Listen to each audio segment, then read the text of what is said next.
দীর্ঘ 400 বছর পার হইয়া গেছে।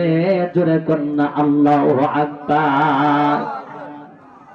আল্লামা জমিরুদ্দিন রাহমাতুল্লাহ আলাইহি তার কিতাবের ভিতরে লেখে, আল্লাহর পয়গম্বর হযরত মুসা নবী ডাক দিয়া বলে, এ আল্লাহ পাকের বান্দা, দীর্ঘ 400 বছর তোমার শরীরের ভিতরে মৌমাছি আর মৌমাছি।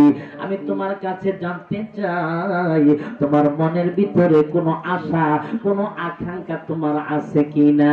এ আল্লাহর বান্দা, তোমার মনের ভিতরে কোনো আশা, কোনো আকাঙ্ক্ষা আছে কিনা বলো। আল্লাহর বান্দা ডাক দিয়ে বলে, হুজুর, আমার মনের ভিতরে আমার 2টা আশা, 2টা আকাঙ্ক্ষা আছে। জোরে বলেন কয়টা? আর একটু জোরে কোন কয়টা? আল্লাহর বান্দা ডাক দিয়া বলে, হুজুর,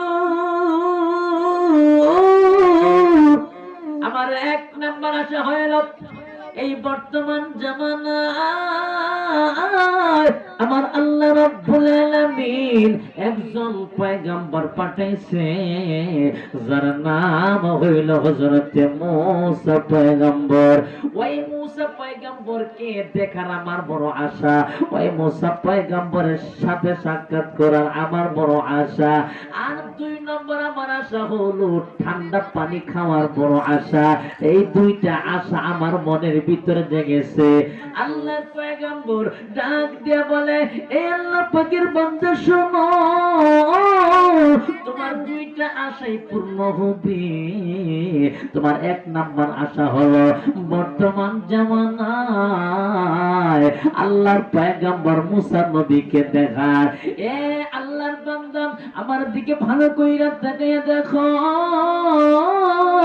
আমি হইলাম জামানার পয়গম্বর হযরত মুসা নবী।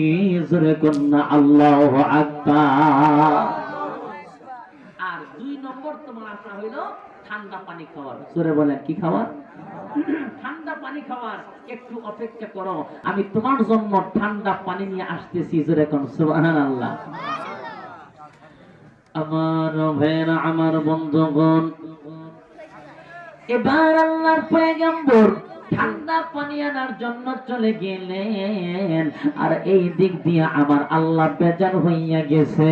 আমার আল্লাহ রব্বুল আলামিন ডাক দিয়া বলে, এ আজরাইল, যা যা যা, আমার বান্দার জানটা কবজ করে নিয়ে আয়। এবং জুড়ে আল্লাহর কোন বান্দা কোন সময় চলে যাবে, কার কখন মওত আসবে, এই কথাটা দুনিয়ার কোন মানুষ বলতে